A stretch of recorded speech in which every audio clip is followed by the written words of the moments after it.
Okay, good morning, afternoon, evening, everyone, depending where you are joining us in the world today. I am Kyra Mann, Board Chair of IMP and CEO of Mito Action, a leading US-based patient advocacy organization supporting those impacted by mitochondrial disease. It is my honor to join you again this year to host IMP's third annual LHON awareness event. IMP continues to be committed to growing the ways we support and collaborate with the global LHON community, and it is our honor to host today's event on day 2 of Mitochondrial Disease Awareness Week. Since its founding, IMP has worked to bring together national patient organizations from around the globe, facilitated international discussions about mitochondrial diseases, led clinician-focused workshops, and supported thousands of patients and their families worldwide. IMP continues to work to lead new ways for the global Mito community to work together for the good of the patients and their families. Through strengthening relationships with clinicians, researchers, scientists, and industry, membership in the European Organization for Rare Disease, and work with bodies such as the European Reference Networks, IMP continues to make an impact on a global scale.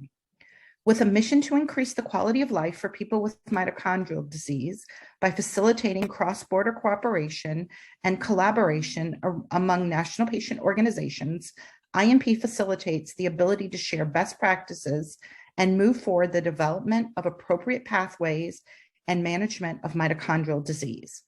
We continue to be a bridge between patients, clinicians, scientists, industry, and policymakers, all with the goal of advancing the development of treatments and access to quality care, no matter where you live in the world. We continue to move forward with a global patient registry, which will create a non-clinical data bank of mitochondrial disease patients across the world. The registry will provide key insights to help researchers and clinicians better understand mitochondrial disease, with the hopes this critical information will advance the development of therapies and ultimately lead to cures. The Cure Mills Research Project aims to develop therapies for mitochondrial DNA-associated Leigh syndrome. As we prepare for 2023, the IMP board is planning new initiatives to support our member organizations and continue to expand how we serve the global mitochondrial disease community. It's an exciting time at IMP, and we look forward to sharing more details with you in the coming months. And of course, IMP is proud to lead the annual Mitochondrial Disease Awareness Week, raising global awareness of this rare disease, the challenges faced day to day by our community, and the urgent need for increased research and therapy development. This year's Awareness Week kicked off yesterday and will run through Saturday. We encourage you to get involved and help us gain the recognitions that our families deserve. We all know that those affected by Mito, whether you're a patient, family member, caregiver, or loved one, can feel isolated geographically, emotionally, and socially. With some forms of Mito being desperately rare, it can be difficult to find others with the same condition.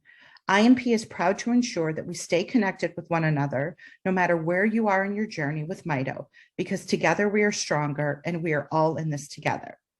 So today we have 2 incredible speakers who will discuss exciting research in LHON and rehabilitation when living with vision loss.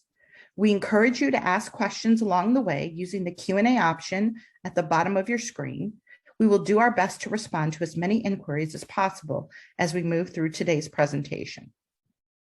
Please join me in welcoming IMP board member Paula Morandi and one of the key leaders behind today's program. In 1992, after months of going from one hospital to another, Paula was diagnosed with LHON. Regardless of her diagnosis, Paula has always taken an active role supporting others, serving as a member of the Italian Blind Union, Welcome Neighbor Rome, where she was elected vice president.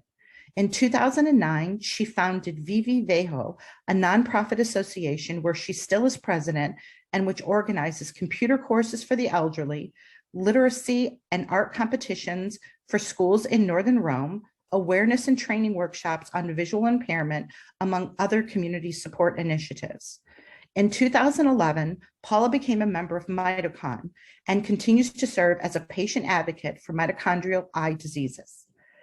In 2016, Paula was elected as an EPAG patient advocate for the European Reference Network to represent patients affected by rare eye diseases. In 2017, she was selected among the top 10 visually impaired women who have reached a top level for the European Blind Union and was featured in a documentary called The Roads That Lead to the Top. Paula is also author of an Italian novel, I Ragazzi del Monticchio, which was presented in Rome and at the Literary Book Festival. She has also published a poetry collection in Italian and English, as well as numerous poems in various anthologies. In August 2020, with the support of Mito, the first Italian patient's journey document was published, and Paula, as the LHON patient's representative for Mito, has given her support from the patient's point of view for this project. Paula has spoken at numerous conferences on eye diseases across Europe. For the last 6 years, she has been a member of the Rome Blind Union Equal Rights Committee and is a strong advocate in spreading awareness on visual impairment and fighting against discrimination. On September 19th, 2020, Paula's dream to set up the LHON Awareness Day came true with the support of IMP. Welcome, Paula.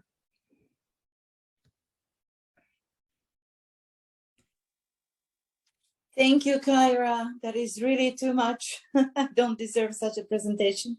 Good morning, good afternoon, good evening, everybody listening to us today and following this wonderful presentation, this wonderful occasion. The LHON Awareness Day has been for me and is for me a dream come true. When I joined IMP, I saw in IMP the proper umbrella organization to bring together all mitochondrial disease patients around the world and LHON patients organizations around the world. My dream was to spread awareness on LHON because it is still a very unknown disease and it's still very difficult to diagnose patients today. The same things I saw 30 years ago, unfortunately, I'm too often seeing them today. So we need to build a road that leads us to early diagnosis, proper access to therapies, and finding a cure. All together, we can certainly do it. I really want to thank IMP, beginning with past president Elia van der Beer, and today's president, chair, Kyra Mann, and the whole board, for giving us this opportunity. We started 3 years ago and we're going strong. And 3 years ago, the theme was diagnosis and therapy, exactly for that. We wrote up with the help of 4 major researchers, a wonderful brochure, an outline to LHON, so that this brochure can be read and spread through emergency rooms, hospitals, diagnostic centers, so that they can see the first sign: loss of vision, loss of central vision, and no pain. These are 2 of the major symptoms in LHON, and we need to continue to spread the word. Last year, the theme was technical devices that we can use to improve our lifestyle, and this year the theme is rehabilitation. So I asked Krister to, at the end of this presentation, to give a brief talk about rehabilitation, because it is still common knowledge, common perception, you might say, that people who can't see, who have very low vision, cannot rehabilitate. Well, this is wrong. We certainly can rehabilitate and we can improve our lives. Well, a few months ago, browsing through the internet, I found a very interesting article about a doctor, an associate professor in Australia, Associate Professor Wong, who is actually running a research that sounded really extremely interesting to me. And I also read that it was supported by one of IMP members.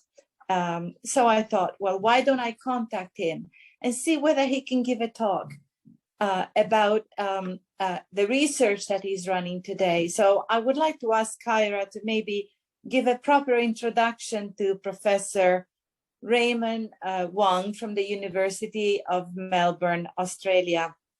Thank you so much.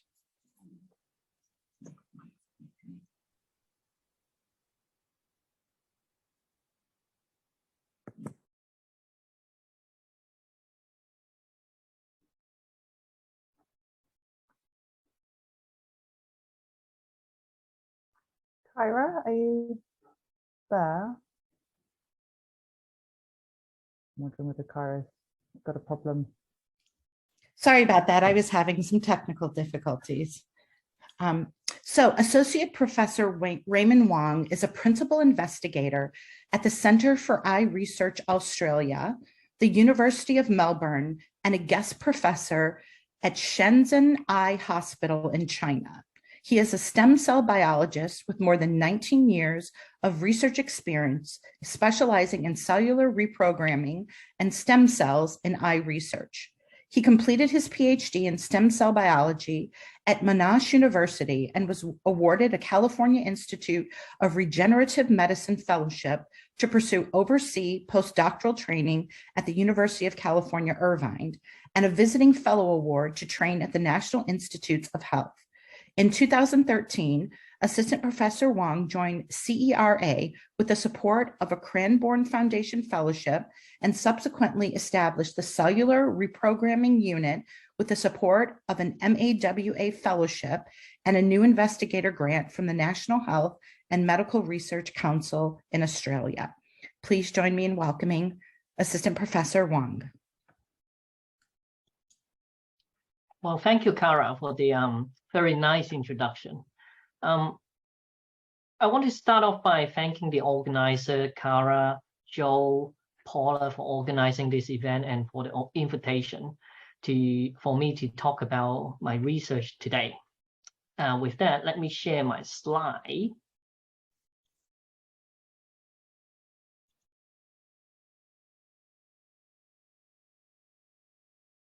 Okay.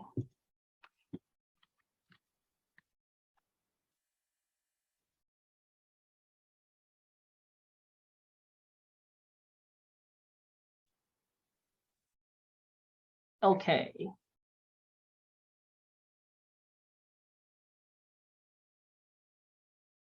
Hang on.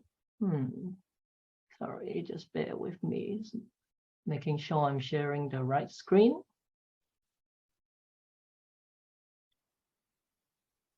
Yep. Can you see my screen? Yes, we can. Thank you. Okay. All right. Cool. All right. So, today I want to talk about the current advance in this exciting field of using stem cell to study and treat LHON. So as Kira introduced, I'm a stem cell biologist by training. So today I want to talk about some of the work that's been going on in my lab and also in general by other labs in this field of stem cell. So I am from the Centre for Eye Research Australia, CERA, and we are the Department of Ophthalmology at the University of Melbourne. So we are, for those of you who haven't been to Australia, Melbourne is in the southeastern part of Australia, a very beautiful city. My lab is located at the Royal Victorian Eye and Ear Hospital, and there's also a separate site called the Eye and Ear on the park. So it's actually a eye research institute with a good mix of clinician and basic scientists like myself. So the mission for our research institute is to eliminate the major eye diseases that cause vision loss and blindness and to reduce their impact in people's lives. So translation of our research is really a fundamental value in our institute. So I'm a cell biologist, so we spend a lot of time trying to grow cells, in particular human cells, in the lab dish. And this is a typical picture of what my lab looks like, where we grow the cells. On the right is a picture of a tissue culture hood, where we work with human cells grown in a lab dish, and they are put into the incubator on the left here, and that's actually maintained at at the right temperature of 37 degrees, so we can actually grow these cells in the lab. I want to start the talk by some basics. And that is, all cells contain information that can be inherited, and this is the DNA, or the genes. The genes are really like the building blocks of the DNA. And what happened is that these DNA are transcribed or read, and they turn into expressed genes that then in turn are translate or they encode for proteins. So DNA turn into expressed genes, then encode for protein, and that's pretty much what the cells does. What happened is that when there's a mutation of the DNA that led to a defect or a mutated expressed genes, and also subsequently a mutated protein, and that causes genetic diseases that would be inherited to the next generation.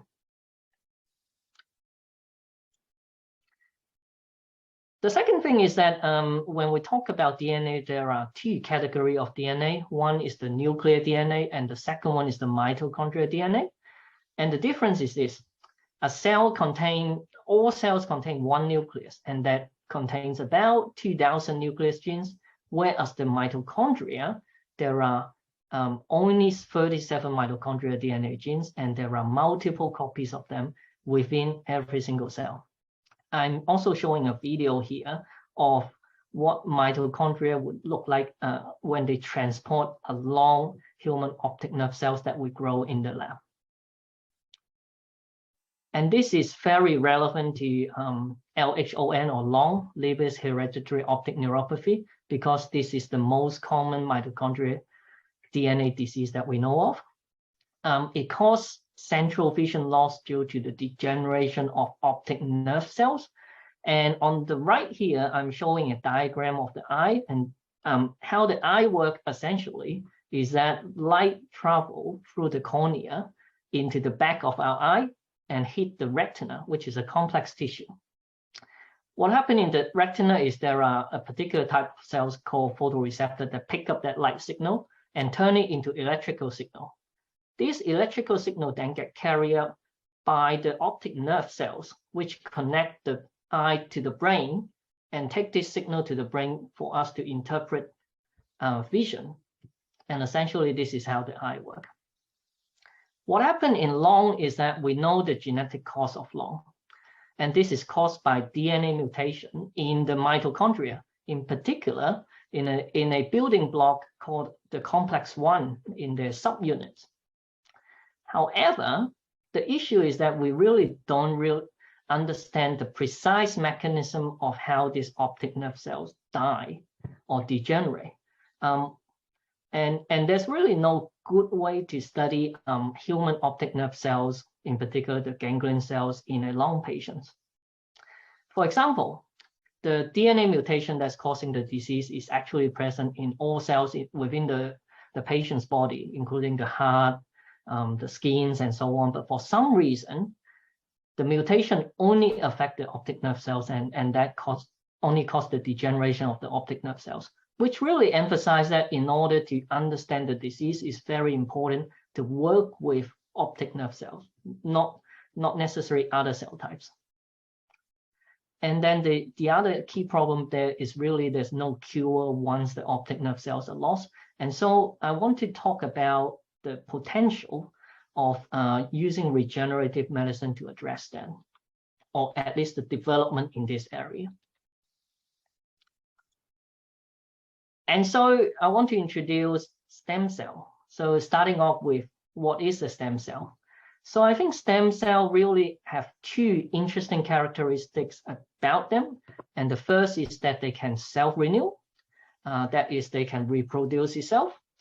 And the second is that they can differentiate. And that is, they can give rise to specialized cells and other cell types.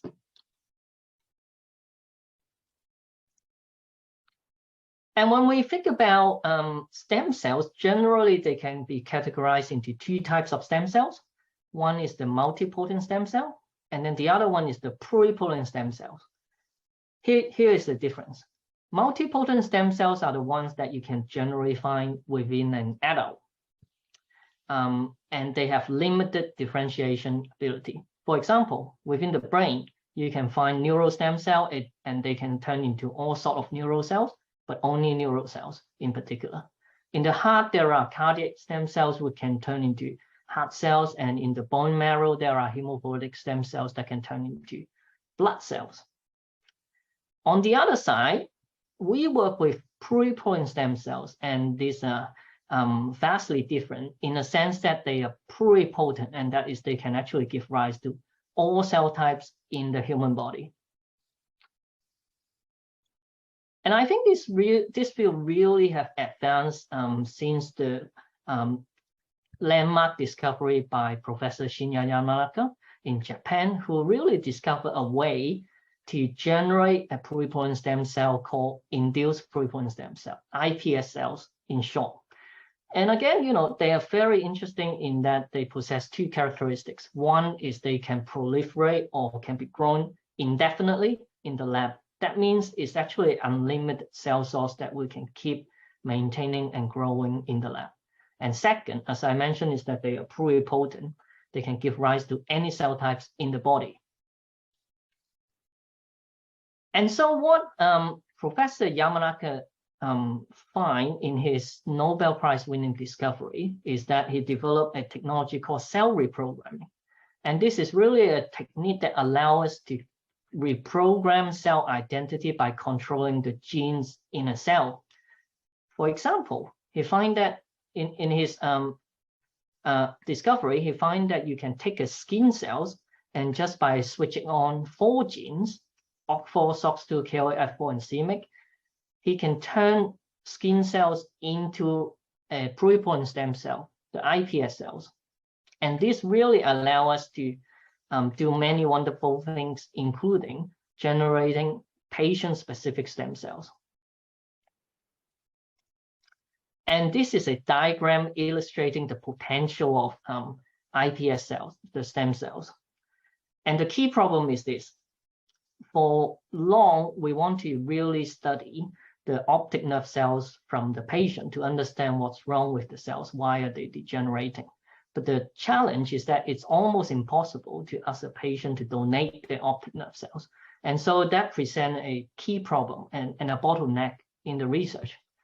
What iPS cells or stem cell offer is an opportunity where we can take, for example, a skin cells from a patient, and using cell reprogramming, we can turn them into patient-specific stem cell, the iPS cells, and because they are pluripotent, we can then differentiate and turn them into the optic nerve cells in the lab dish. So that means it provides us an alternative way to study the patient's optic nerve cells in the lab dish without asking them to donate their own one. And that provides a really important solution to the problem. And these actually allow us to start developing disease model to understand what's wrong with the patient's optic nerve cells.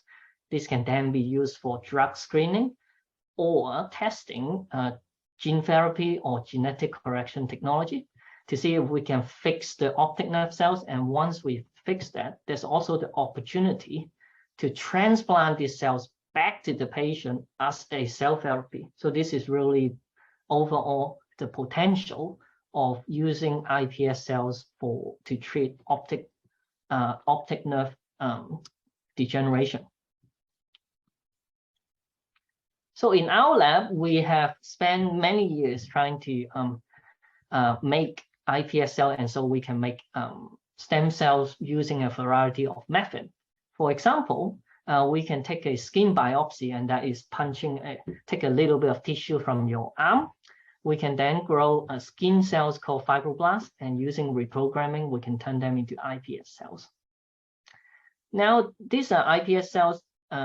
They grow in a colony. They're very small, tightly packed cells, as if we look at them under the microscope.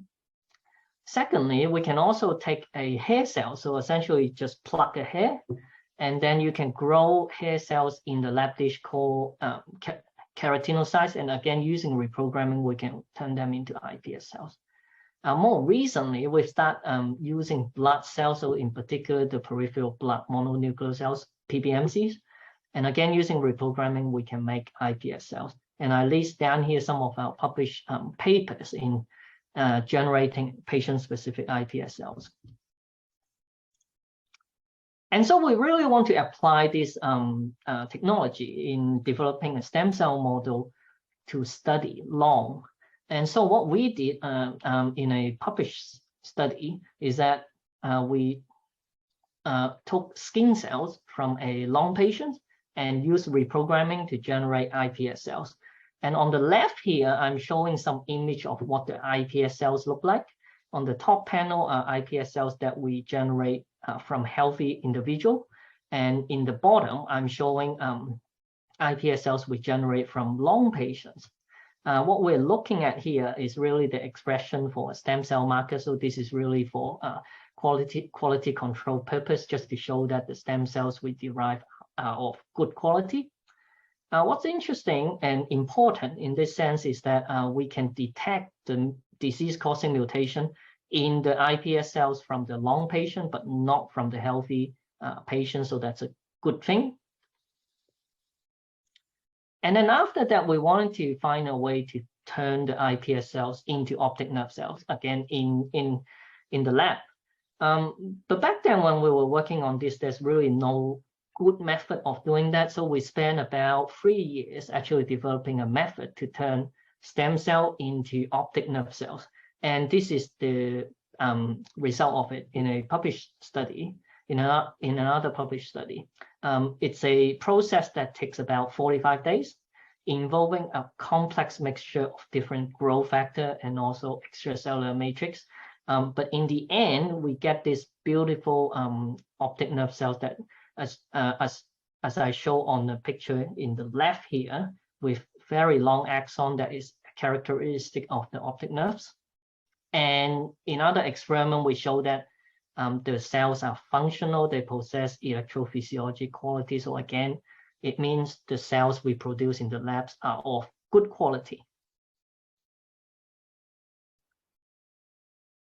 So we then apply this method in using the iPS cells we derive from the LHON patient. And what's very interesting is that we show that the optic nerve cells from the LHON patients, stem cells, have a way higher level of cell death compared to the ones from the healthy patient. This means that we are able to really recapitulate the phenotype that we see in the clinic or in the patient, suggesting this stem cell model can be used to study LHON.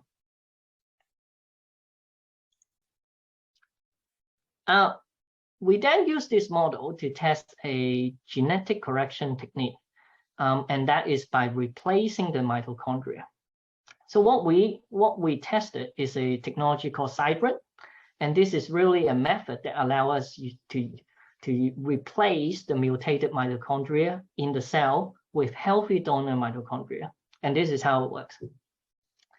So we can take a cell from a LHON patient, and the LHON patient will contain mutated mitochondria, and this is like the powerhouse within the cell, the battery within the cells. They're mutated. We can then treat it with a chemical treatment called R6G, and that actually will deplete the mitochondria, leaving it with just a cell with the nucleus. We then take a healthy donor cell with healthy mitochondria and healthy nucleus genes, and then we use a chemical called cytochalasin B, and that actually will remove the nucleus, leaving it with just a cell with healthy mitochondria. We then fuse the two together to form what's called a cytoplasmic hybrid, or hybrid in short, and that is really a way where we can replace mutated mitochondria with healthy donor mitochondria. This is on the left, I'm showing the result of our study, and this really shows that this technique can work to replace mitochondria. Importantly, what we took is a skin cells from a LHON patient, and we can detect the disease-causing mutation. We then took a donor cells with healthy mitochondria with a hair cell, the keratinocytes, where it doesn't contain the mutation, and using the cyber technology, we correct the mutation, and so we're left with the cells without the disease-causing mutation. We then convert these skin cells into iPS cells, and again, we don't detect this mutation anymore, suggesting the cyber technique can work in mitochondrial replacement. Now, what's really exciting is that we then turn the stem cell into optic nerve cells, and we show that once we correct the mutated mitochondria in the hybrid cells, we actually don't see this high level of cell death anymore, suggesting that mitochondrial replacement can rescue the optic nerve cell death in our stem cell model. And this is all published in peer-reviewed international journals. Now, I want to touch a little bit on also the potential of using this stem cell model for drug discovery, because I think there is really a exciting opportunity for doing this. The current challenge for many drug discovery in many fields is that the cost of this process in drug development is extremely expensive, costing billions of US dollars to develop a drug. It takes many years, on average greater than 10 years in drug discovery for a drug to make it from the lab bench to the clinic. And in particular, there is a very low success rate for the experimental drugs to make it from the lab to the clinic. So clearly there's a lot of problem there and that we want to improve on. Part of that is the conventional drug testing pipeline is not really using the clinically relevant cells to test for drugs. So for example, in lung, there's no good way to test drugs in human optic nerve cells because you can't get human optic nerve cells. So what iPS cell offer in this case is the opportunity to derive patient-specific optic nerve cells, so that can be used for drug discovery to really improve the success rate for drug development. And so iPS cell is really a potential pathway to fast-track the process of drug discovery. And we think that is an exciting area that is very much active at this stage. The next thing I want to touch on is the use for stem cells for cell therapy, and obviously that is attracting a lot of interest in terms of regenerative medicine. And cell therapy is especially useful for diseases where the affected cells are damaged beyond repair. So for lung, when the optic nerve cells are degenerated, lost, there's really not much pharmacological treatment that can be done because there's no cells to be targeted. And the potential for iPS cells is it can be used for cell replacement therapy in a sense that if we can derive optic nerve cells from the iPS cells and transplant it back to the patient, that would allow us to replace the cells that are damaged in the process. And again, iPS cells is an unlimited source of cells, so that is a very attractive part of this of cell therapy. And also it allows us, it provides a potential for autologous transplantation, and that is potentially you can use a stem cell that is derived from your own, turn them into optic nerve cells and put it back to yourself. So there would be minimum risk for graft rejection. That is a very important complication for transplantation. So that is an exciting area of research.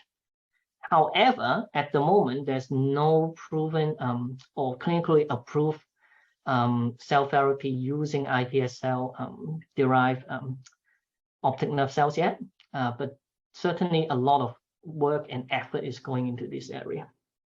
With that, I also need to point out that there's a lot of unproven stem cell therapy that is available, and so you really have to beware of this. Look for you really have to double check the therapy that is available. In particular, it needs to undergo really meticulous clinical trial with clear scientific rationale, and also good evidence that it works in preclinical model, and that would involve both human cells and also animal studies in order for this to be a really scientifically justified or proven treatment.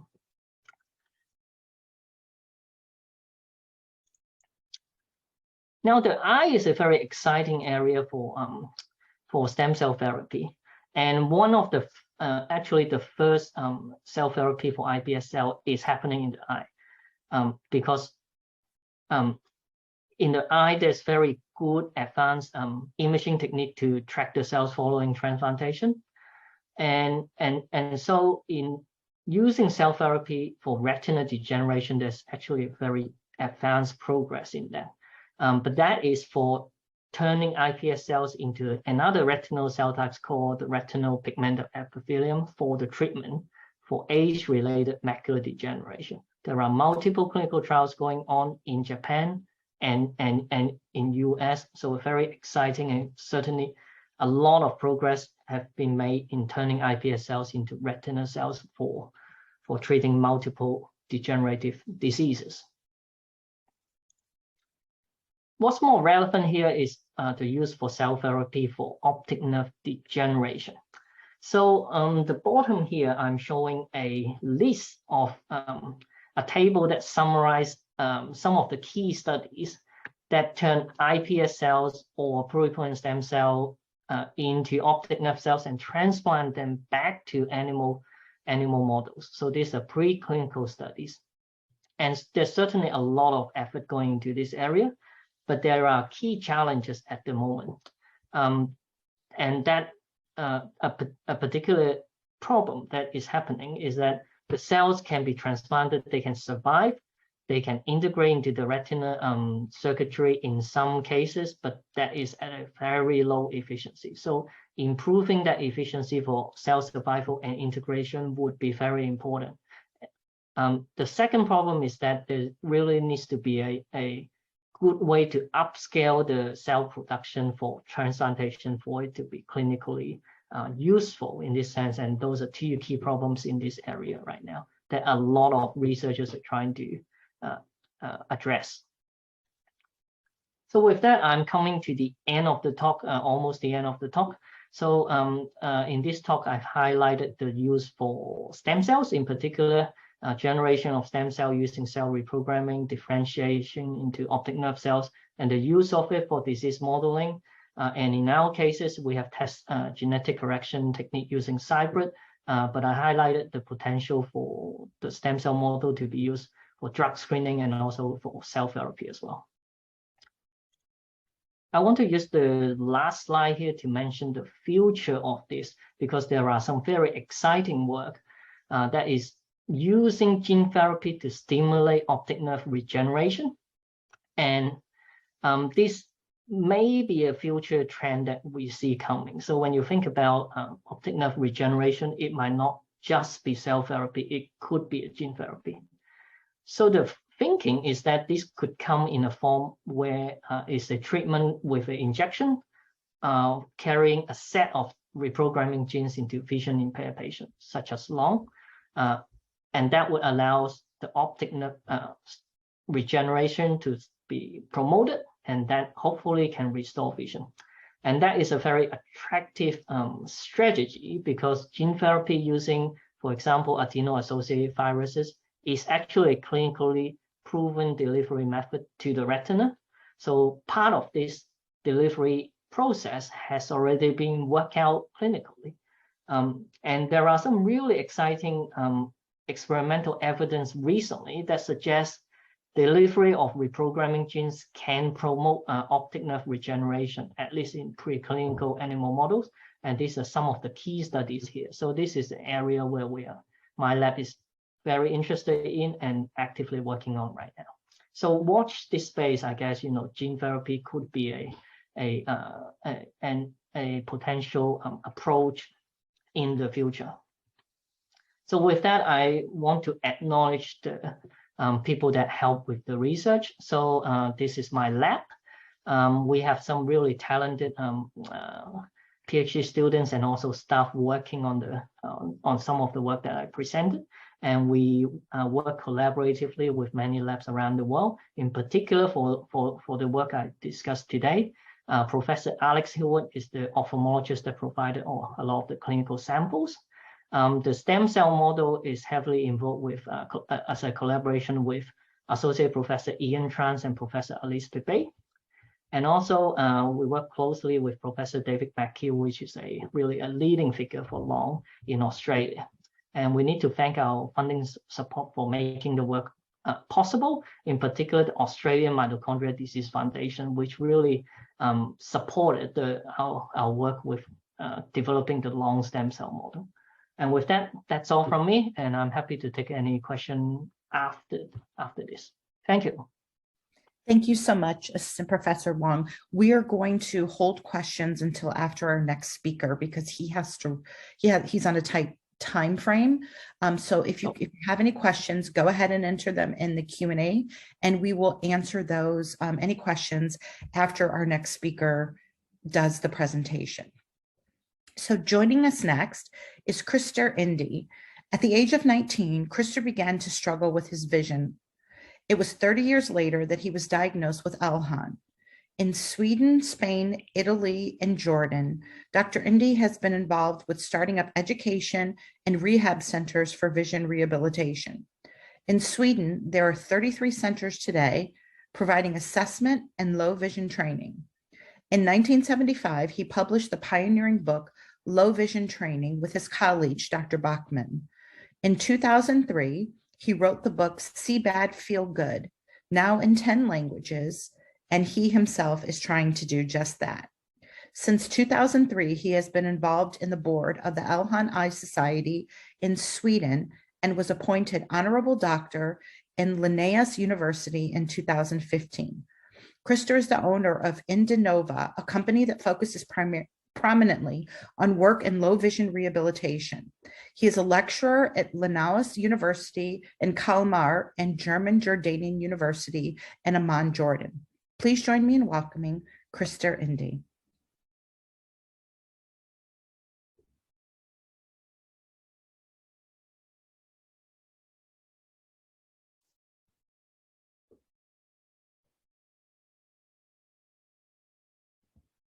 Krister, I think you're muted.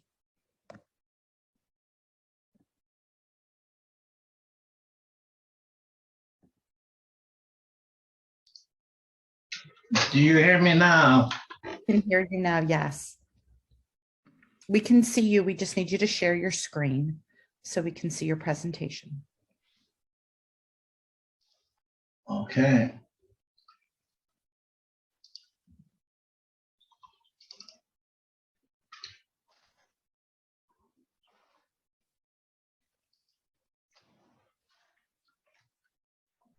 Is that okay?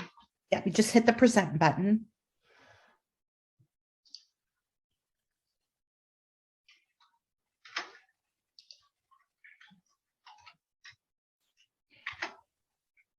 Can you see my presentation now?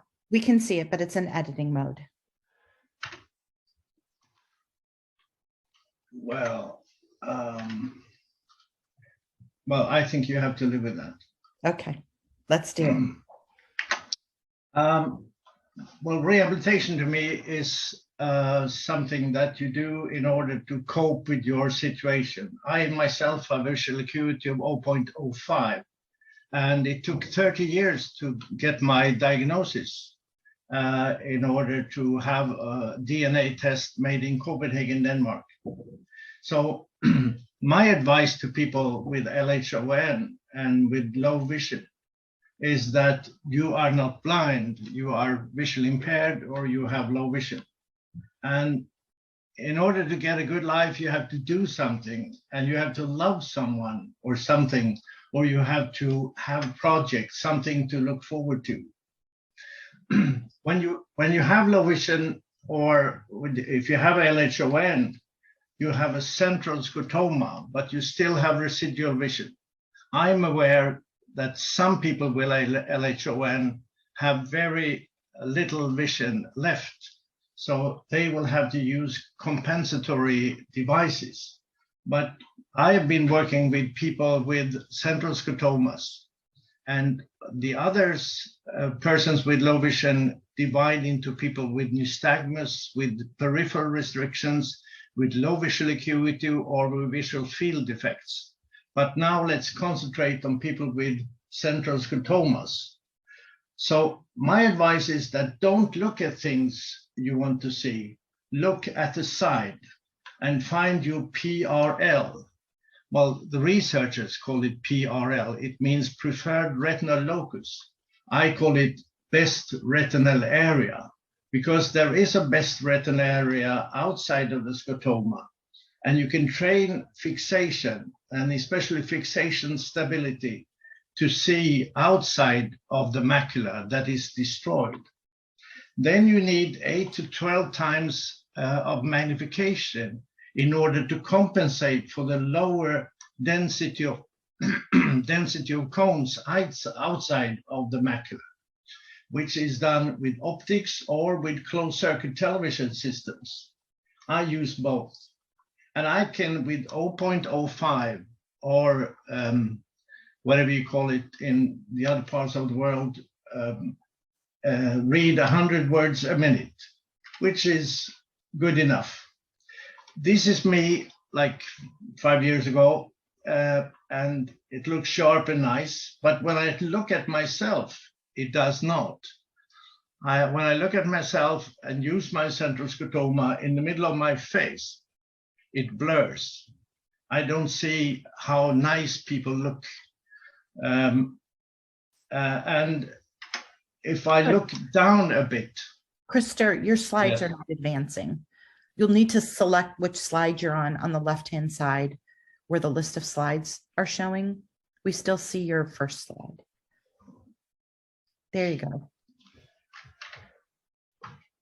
Do you see it now? Yes. So sorry. Well, okay, this is me when I was younger, 5 years younger. Then I'm sharp and nice when everyone else sees me, but when I look at myself, it is blurred. And if I lower my vision, I can see the hair and the eyes. But for me, it's even better when I look up. My PRL is under the scotoma. I place the central scotoma in the hair of people. In order to get back on track, it's a mental process. Why did this happen to me? I ask myself. Well, I got it from my mother, but no shame on her. But this is the fact, so that I cannot inherit it to my kids, which is nice. And I say, this cannot be true in the beginning, but it is. And the final stage of motivation or getting over it is that you say, it is what it is, and there is no cure for many years to come. It is nice to listen to Dr. Wong, but he is the hope of not a very close future, not to me at least. And the insight you need is to learn more and everything about LHON. And in LHON, Eye Society of Sweden, we had a big program, and we have a good website with books like Look Forward.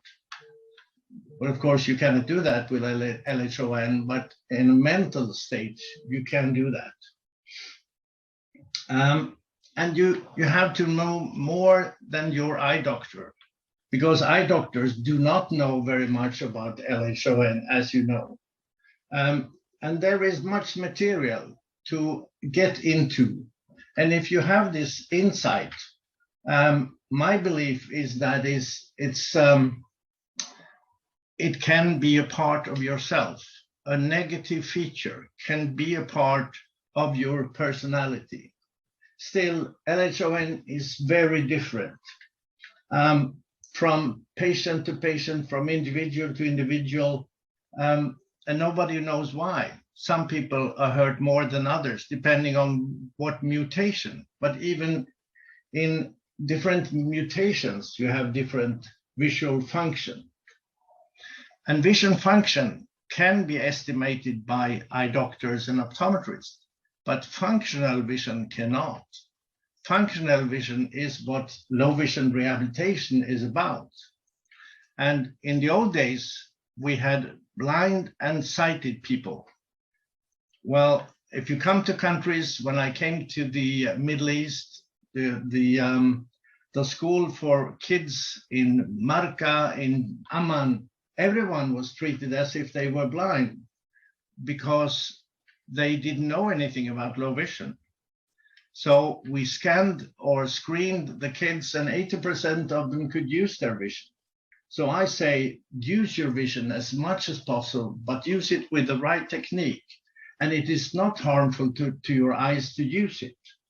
You have to have good visual strategy and also have a visual desire, the desire to see, because then you can be like these guys, the mother, Maria, and her son, Matthias, or Matthew. And they have spoken about this in our book called Stronger Together.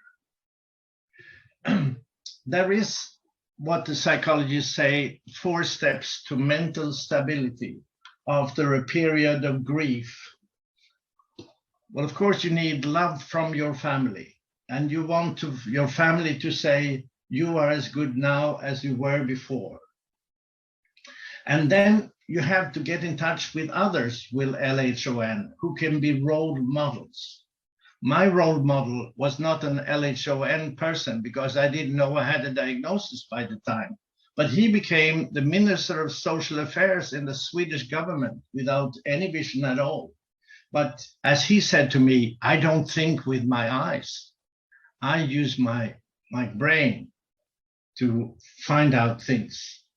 And then when you know what you have to do, you have to find someone who can help you do it. And you have to find the best optometrist or eye doctor or low vision teacher or psychotherapist. And then you have to implement the devices. And the ones who say that the new device will make miracles for a person with visual impairment, I doubt that, because first you have to say, I want this. And then you could talk to this blonde lady.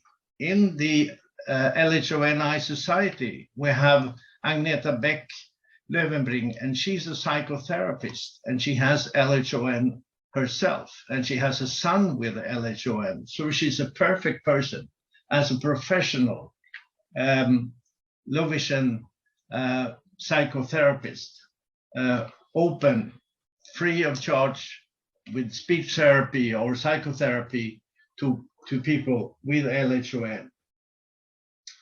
And I think that it is very important to set up goals or use your energy to set up what has to be done. What would you like to do in life? Because now you can show your family and friends and workmates that you are a fighter. But before you can start fighting, you have to find ways to accept the situation as it is. And after that, you can train and train and train. And it takes a man and a woman to learn how to use strong high plus glasses, to use eccentric viewing, magnification in optics and in other devices, like in the cell phone. And these methods can be trained at a low vision center, or you have to establish low vision centers that can make blurred things seeing again. Because without a fast writing tool and training of eccentric viewing, you cannot work at your optimal stage. This is Johan, a picture of a young guy who is married to Malin. She has a visual impairment due to LHON, and she kept on working as a teacher, thanks to herself and to him. Well, how long does this take?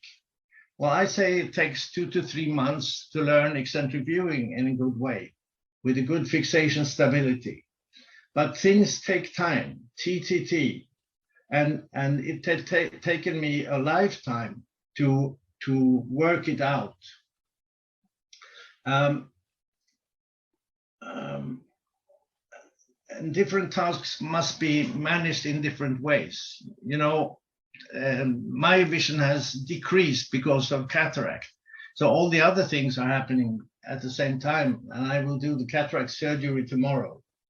And of course you can be stranded on the way, but there are 3 things that you have to avoid, which is bitterness, guilt, and self-pity, which is the opposite of coping with yourself as an LHON who knows what LHON means. It means live here or not. This is me with a blurred face, and I teach my patients to see at the side, to use their eccentric viewing, but not when they talk to people. Then I pretend I look at them in order to get cooking, in order to get a good communication mode. But it is not possible to be strong by yourself. It takes 2 to tango, and even more persons, both professionals and friends, to make all these features come together. It is important to make new friends and keep the old ones, or at least the old ones who have empathy. And I'm a member of the group called People First. So people who called me a visually impaired man, I don't like that. I'm a man with a visual impairment, which is much more sexy. And I can use my telescope whenever, whatever, and wherever I want in order to see signs, or I use my camera on my iPhone. And I can read my reading glasses, and I read with a distance of 1 inch, 2.5 centimeters. And not very often, or never, someone comes up to me and say, you cannot read that close.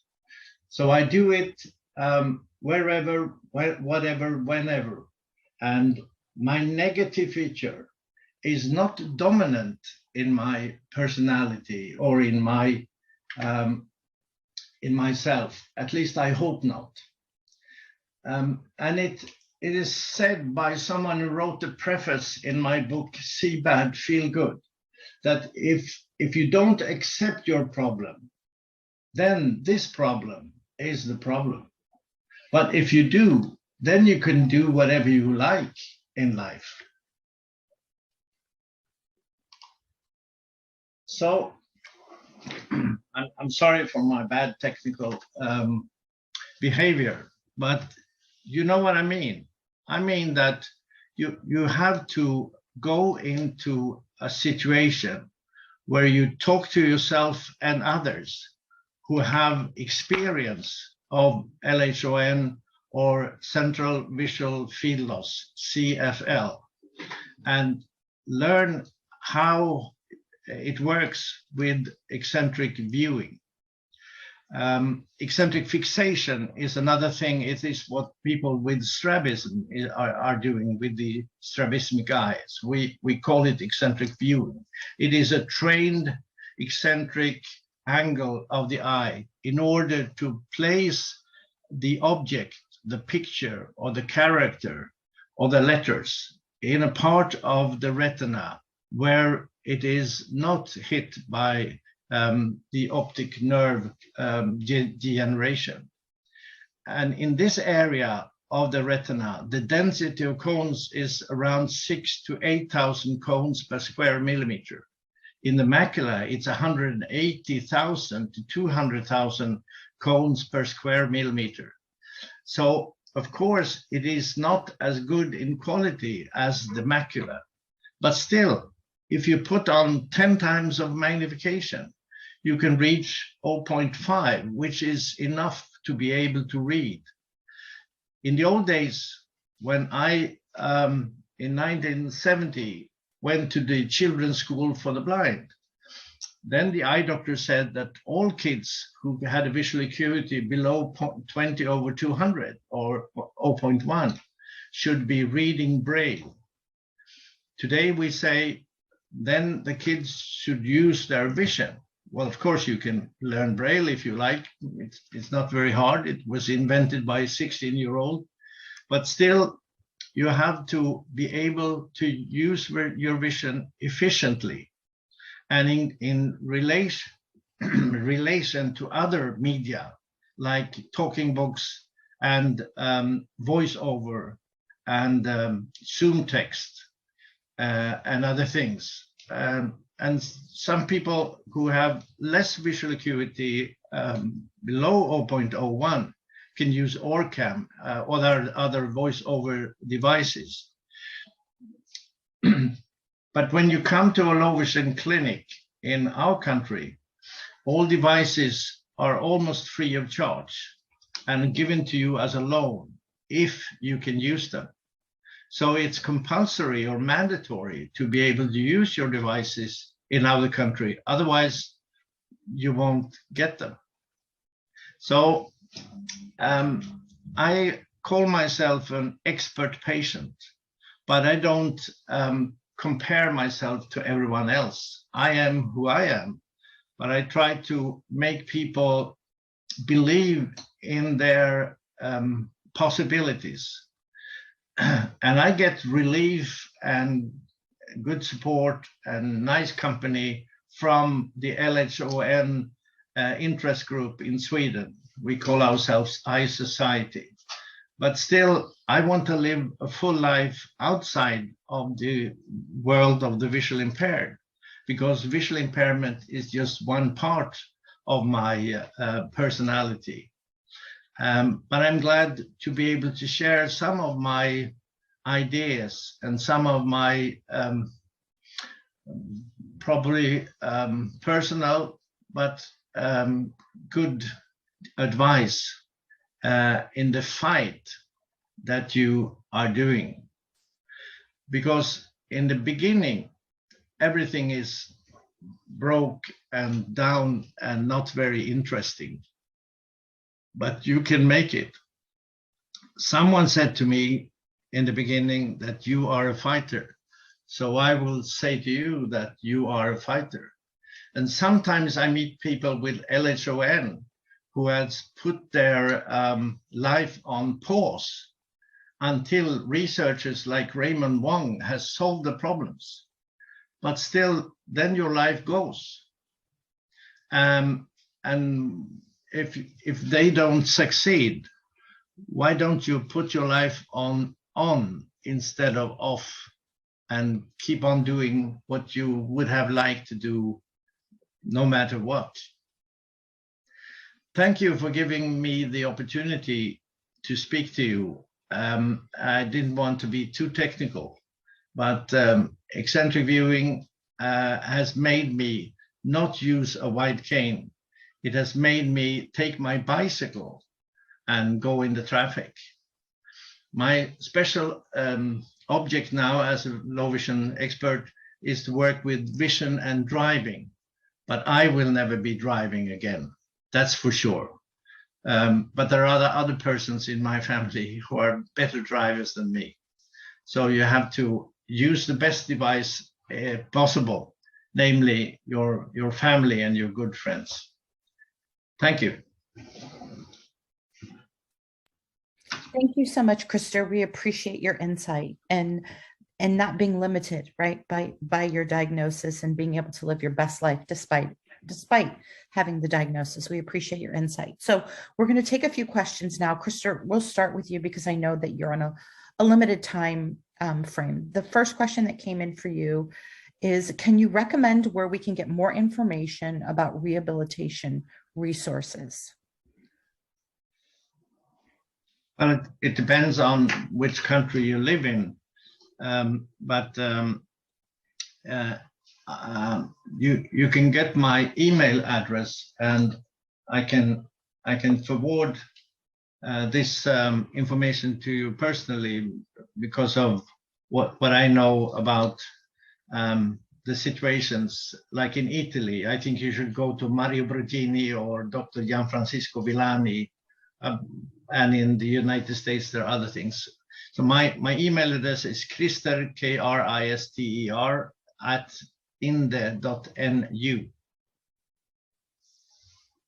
Thank you for that, Krister. And we can also share that email address if anyone's interested. If you want to email us at IMP, we can provide you with his email address and contact information as well. Krister, one of the things you talked about was establishing a low vision center.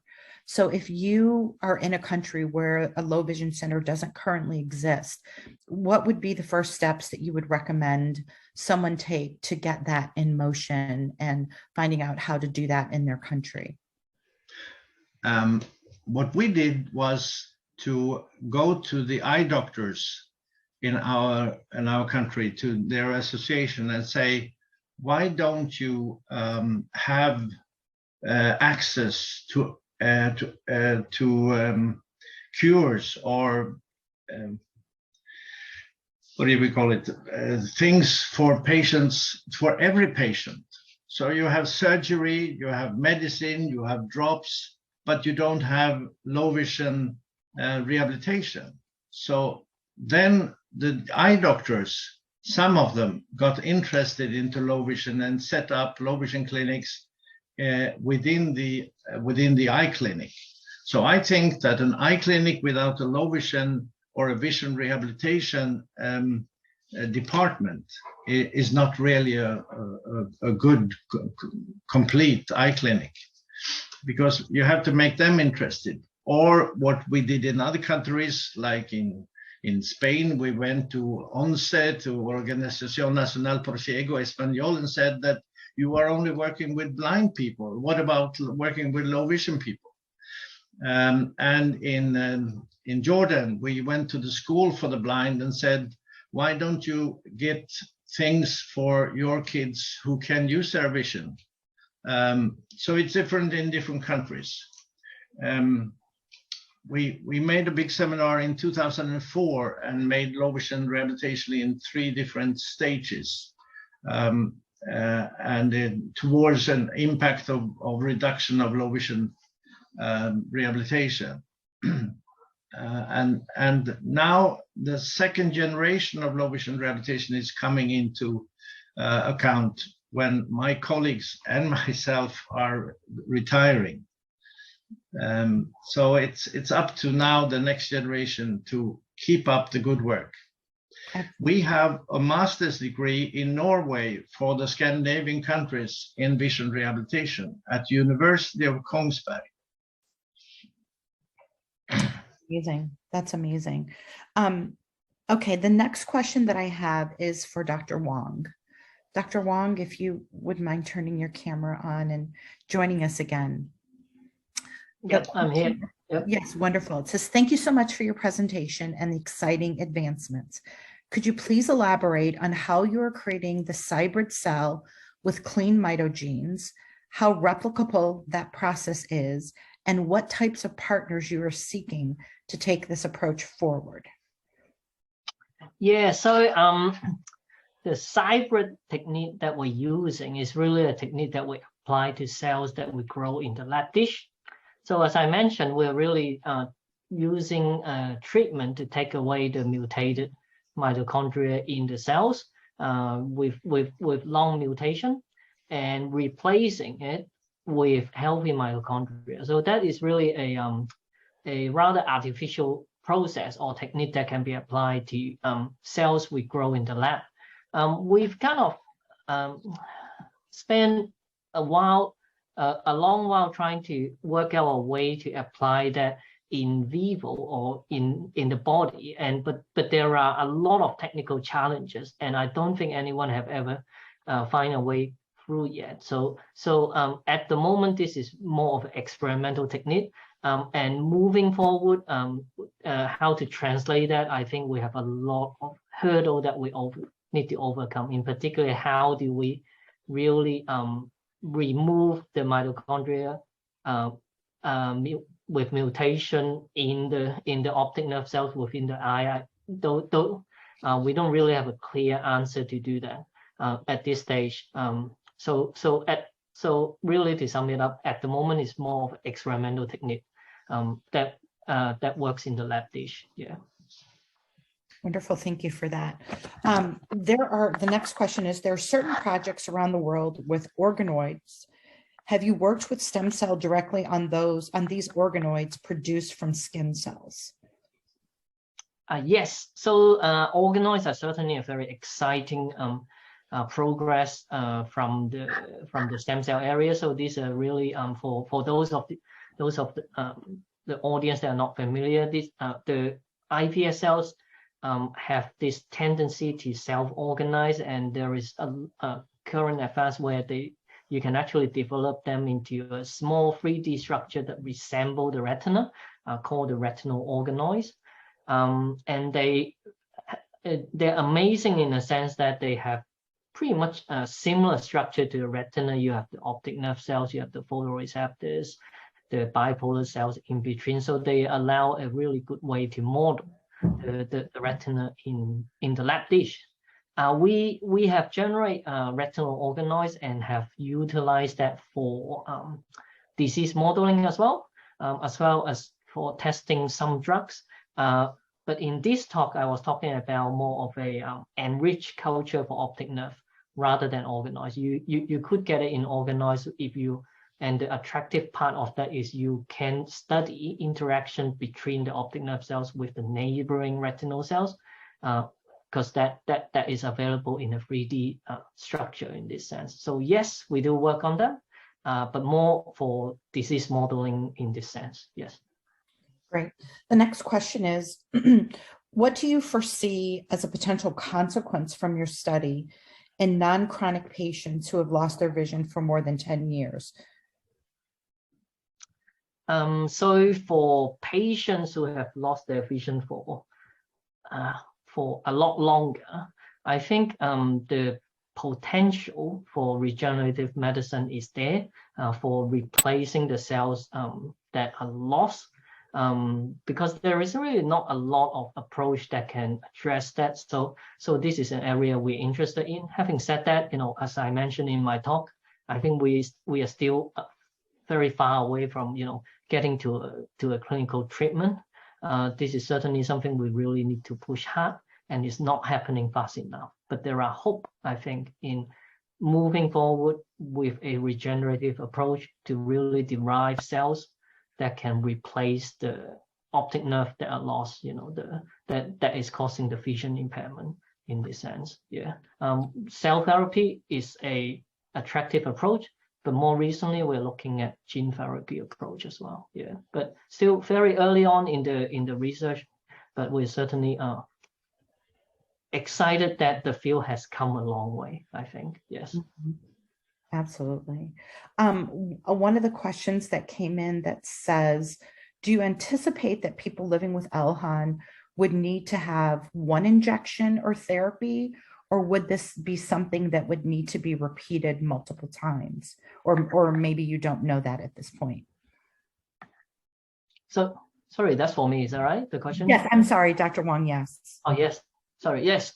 So if it is a cell transplantation, ideally, it can work in one injection where you transplant the cells and they survive. But as I mentioned, the key problem in many testing is that the cells can survive, but with low survival rate. So you're not getting a lot of cells that survive. So one way to address that is you really to look at signaling or supplement it with other signaling that can enhance this cell survival. So that's one way. second way was trying to improve on the delivery method. So you are protecting the cells when you're delivering it, causing less stress to the transplanted cells. So that's another area that's been that people are actively working on. Ideally, I think a lot of researchers or people in the field want a one-off treatment, but if it doesn't, then potentially multiple transplantation, multiple injection could be the way to go. But that would be more complicated, I think. Okay, great. Krister, go ahead. Dr. Wong, do you agree with me that it is not worthwhile put your life on pause and wait for the researchers to save my vision? Isn't it worthwhile to get some good devices and to use your residual vision until that happens? Oh, absolutely. I think I agree with you 100%. You know, the research is happening, but it takes many years. And, you know, I agree with you. Don't put your life on hold, pause for that. I think you do have to live with it. And, you know, development of a clinical treatment is a meticulous process that, you know, take many years for clinical trial and also preclinical research. And, you know, it's not a guarantee, you know, and, you know, we run through many hurdles, technical challenges, and then we go back and redraw, you know, try to improve on it. So there's no guarantee that any of this can work. You know, we are trying our best to work on it. And, you know, I think we want people to know that there could be hope, but there's no guarantee. So I agree 100% with you. You know, don't wait for this. Don't live your life, and, you know, don't put your life on hold. Yes.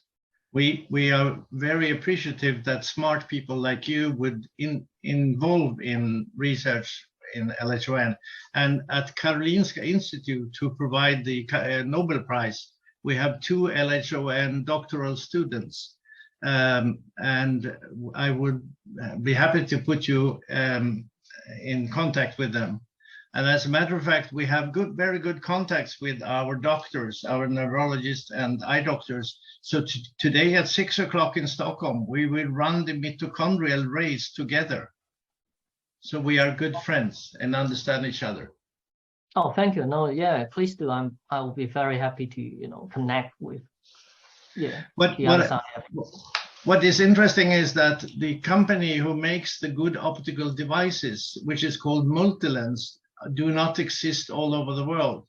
It's called multilens.com, and I use reading glasses that provides me 10 times magnification, and I use it by moving the text in front of the optics at the instant distance of 1 inch, and it says use your energy to set up to be done, compensate for your central scotoma. And the good optics is developed together with the patients. Absolutely.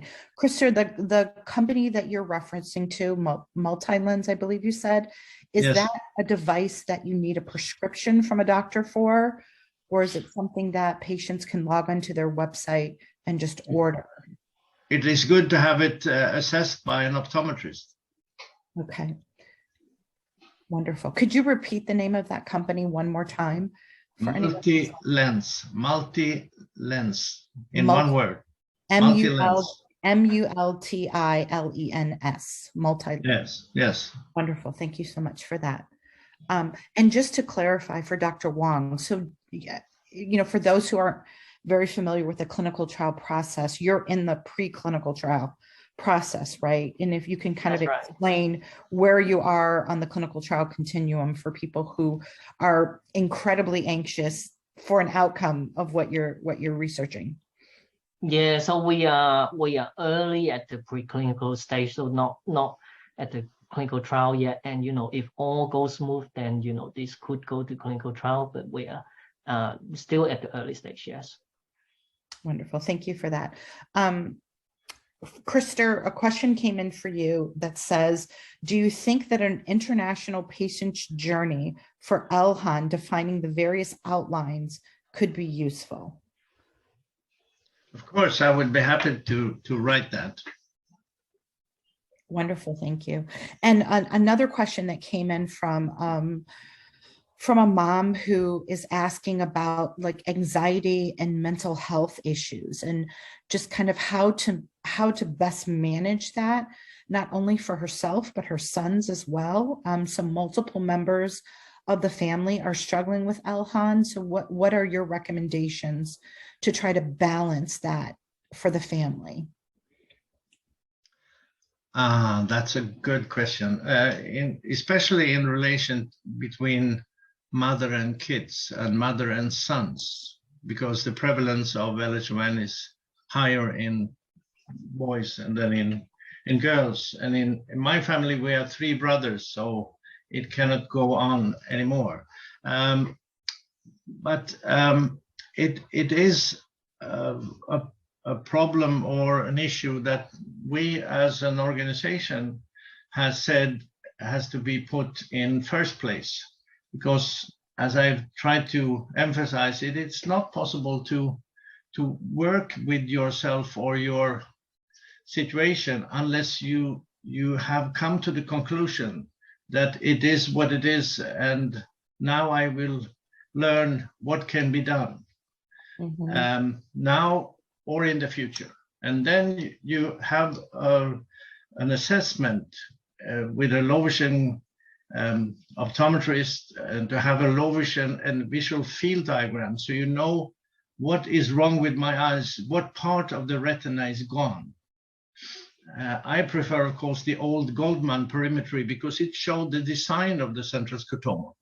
And then you can start working with the residual vision, with the vision you still have, and to know that I should look into the hair of Dr. Wong and not to his ear, because then I can see him well enough.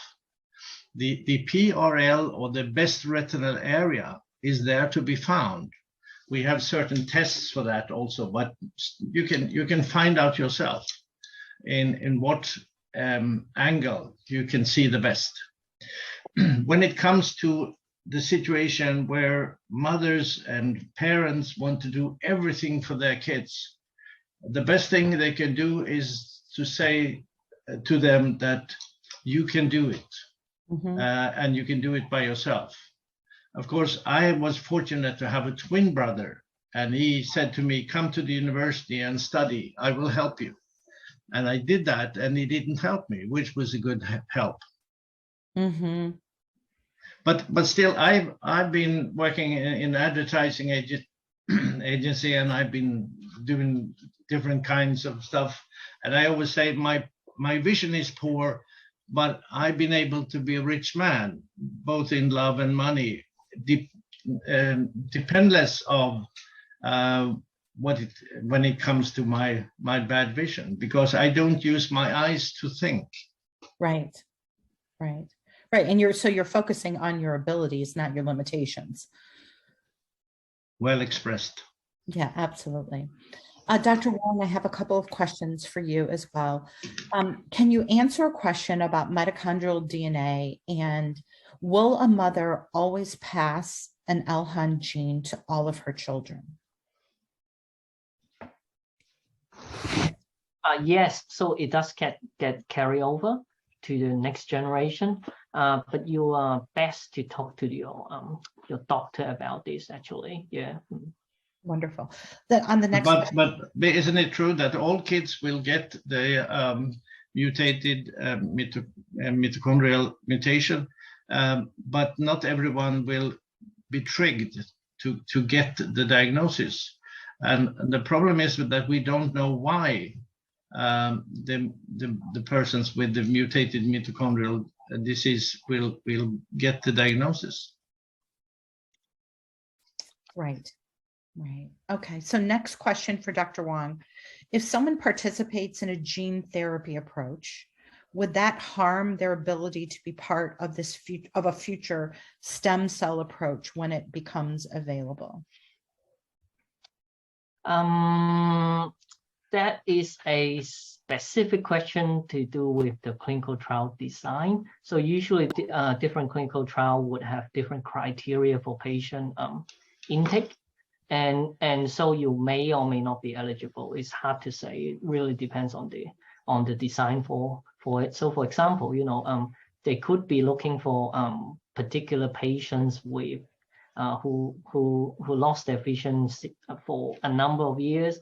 The vision has to be a particular range, So it's hard to say that whether if you participate in a gene therapy approach, whether you'll be eligible for subsequent trial, whether it be stem cell or other gene therapy. Yeah. Dr. Wong, if a patient is interested in donating cells for your study, is that possible? Oh yes, absolutely. So I could put you in touch, or anyone who's interested, in touch with the research teams here who collect patient tissue or cells for research purpose. In particular, Professor Alex Hewitt from our institute actually leads this kind of research and organization. And the samples can be used not just for my research; it could be used for other genetic studies as well. So this is absolutely something we need. And we thank you for helping us in this. Yeah. Would that just be open to adults with LHON, or would it also be open to children and patients under the age of 18? Oh, I think it's open to anyone actually. I don't think there's an age restriction to that. We are looking for patients with all sort of different mutation causing LHON and also a variety of retinal disease as well. Whether the disease has manifest or not, some of them could be a carrier but haven't necessarily developed LHON, and those are all very interesting and important, and it could help our research. Yes. Wonderful. And does it matter where in the world that you're located? Are there limitations, geographical limitations, that would prevent you from donating samples? Yeah, so I think in at the moment we're sourcing donors from Australia because it's easy to access. If it's international, we'll have to figure out a way to extract the cells, which will be more complicated. So potentially it will involve someone local, a local clinician or researchers that can help extract or harvest the samples from you and ship it over. So that will be more complicated, but doable. Yes. Okay, wonderful. And then I just want to say, if there's anyone attending today that are in countries without a national patient organization or an LHON organization, please reach out to IMP, and we're happy to talk to you about potentially setting up an organization or putting you in touch with other organizations that might be nearby, that might be able to offer support for you. So we appreciate that. I think that is all the questions that we've had come in. Paula, I think I'm going to turn it back over to you to close us out. Thank you so much to our presenters today, and for the IMP team for putting on this incredible presentation. And what a great way to kick off our Awareness Week. Thank you, Kyra, and really want to thank Professor Wong for waiting till the end, standing by and answering all the questions. And I'd like to also thank Krister Inde for the wonderful work he does and he's been doing. There could be so many more questions, and together with Kyra, I'd like to welcome everybody to write to us at info@mitopatients.org. And we can supply you with any answers or any help that we can on this subject as well. So really thank you to everybody for taking part in today's webinar. Many thanks to Kyra. You've done a fantastic job. Thank you to Joe as well. And everybody who has attended today. We're here for you to make mitochondrial diseases a little bit less painful to all of us and to give everybody hope. We have a little bit of hope today, a little bit more hope in finding a cure, thanks to Professor Raymond Wong. Thank you again. And stand by for the next LHON Awareness Day.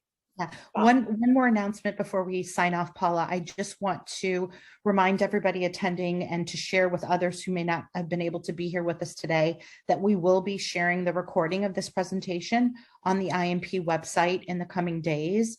And then we also would encourage you, as you're participating across the globe in Mitochondrial Disease Awareness Week, to be sure to tag IMP so that we can share and we can see all the ways that the community is coming together to share awareness. So thank you all so much. Have a wonderful day. And my gift to everyone is the book See Bad Feel Good. It's free on the internet if you like to read some parts of it or the whole thing, or send me an email. We are all here to support each other. Absolutely. Thank you. Thank you so much, Krister. And we'll be sure to share the link to your book so that everyone will have access to it. We do appreciate that and your commitment to this community. And Dr. in Italian, the book is called Vedo male ma sono felice. Okay. Thank you. Thank you, everyone. Have Thank a you. wonderful Thanks day. for having me. Thank you. Everyone.